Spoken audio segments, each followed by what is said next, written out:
ಈಗ ಕೊಡಗಿನಲ್ಲಿ ಕಾಫಿ ಹೂಗಳದೇ ದರ್ಬಾರು. ಒಂದಕ್ಕಿಂತ ಒಂದು ಸೌಂದರ್ಯ ರಾಶಿಗಳೇ ತುಂಬಿದಂತಹ ನಮ್ಮ ಕೊಡಗಿನ ಕಾಫಿ ಹೂಗಳ ರಹಸ್ಯವನ್ನ ತಿಳ್ಕೊಳ್ಳೋಣ. ಹಲೋ, ನಮಸ್ಕಾರ. ನುಡಿದಾರೆ ಚಾನೆಲ್ಗೆ ಸ್ವಾಗತ. ನಾನು ಬಾಳಿಯಡ ದಿವ್ಯಾ ಮಂದಪ್ಪ. ಎಲ್ಲೋ ಓದಿದ ಮಾಹಿತಿಯನ್ನ ನಿಮ್ಮೊಂದಿಗೆ ಹಂಚಿಕೊಳ್ಳುತ್ತೇನೆ. ಪ್ರತಿ ಸಸ್ಯದ ಬದುಕಿನಲ್ಲಿ ಒಂದಲ್ಲ ಒಂದು ಕೀಟವಿದೆ. ಪ್ರತಿ ಜೀವಿಯ ಬದುಕಿಗೆ ಆಧಾರವಾಗಿ ಒಂದಲ್ಲ ನೂರಾರು ಸಸ್ಯಗಳಿವೆ. ಈ ಜಗತ್ತು ನಡೆಸುತ್ತಿರುವುದು ಅಪೂರ್ವ ಸಾಮರ್ಥ್ಯದ ಅನನ್ಯ ಲಕ್ಷಣದ ಅಜೇಯ ಕೀಟಗಳು. 118 ಕೆಜಿ ಹಸಿ ಕಾಫಿ ಹಣ್ಣುಗಳಿಂದ 50 ಕೆಜಿ ಚೆರಿ ಸಿಗುತ್ತದೆ.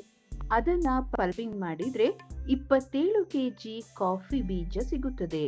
ಅದನ್ನು ಹುರಿದು ಪುಡಿ ಮಾಡಿದರೆ 20 ಕೆಜಿ ಕಾಫಿ ಪುಡಿ ಸಿಗುತ್ತದೆ. 1 ಕೆಜಿ ಹಸಿ ಹಣ್ಣು ಅಂದರೆ ಸುಮಾರು 800 ಹಣ್ಣುಗಳು ಬೇಕು. 118 ಕೆಜಿ ಅಂದರೆ 94,400 ಹಣ್ಣುಗಳು. ಅಷ್ಟು ಹಣ್ಣಾಗಲು ಕನಿಷ್ಠ 1 ಲಕ್ಷ ಹೂ ಅರಳಬೇಕು. ಅಂದರೆ ಅಷ್ಟು ಹೂಗಳನ್ನು ಜೇನುಗಳು ಮತ್ತು ಇನ್ನಿತರ ಕೀಟಗಳು ಪರಾಗ ಸ್ಪರ್ಶ ಮಾಡಬೇಕು. 1 ಕಪ್ ಕಾಫಿ ಮಾಡಲು 5 ಗ್ರಾಂ ಕಾಫಿ ಪುಡಿ ಬೇಕು. 20 ಕೆಜಿ ಕಾಫಿ ಪುಡಿಗೆ 1 ಲಕ್ಷ ಹೂ ಅರಳಬೇಕು. 1 ಕೆಜಿ ಪುಡಿಗೆ 5,000 ಹೂ ಬೇಕು. ಆದ್ದರಿಂದ 1 ಕಪ್ ಕಾಫಿ ಆಗಲು 250 ಹೂಗಳನ್ನು ಕೀಟಗಳು ಪರಾಗಸ್ಪರ್ಶ ಮಾಡಬೇಕು. ನಮ್ಮ ಬದುಕು ನಾವು ಪಡೆದುಕೊಂಡಿರುವ ಶಿಕ್ಷಣದ ಮೇಲೆ, ಸಂಬಳದ ಮೇಲೆ, ಕೂಡಿಟ್ಟ ಆಸ್ತಿ ಮೇಲೆ ಅವಲಂಬಿತವಾಗಿದೆ ಎಂದೇ ಯೋಚಿಸುತ್ತೇವೆ.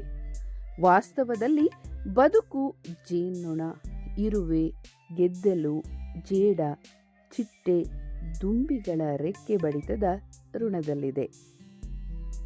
ನಮಸ್ಕಾರ.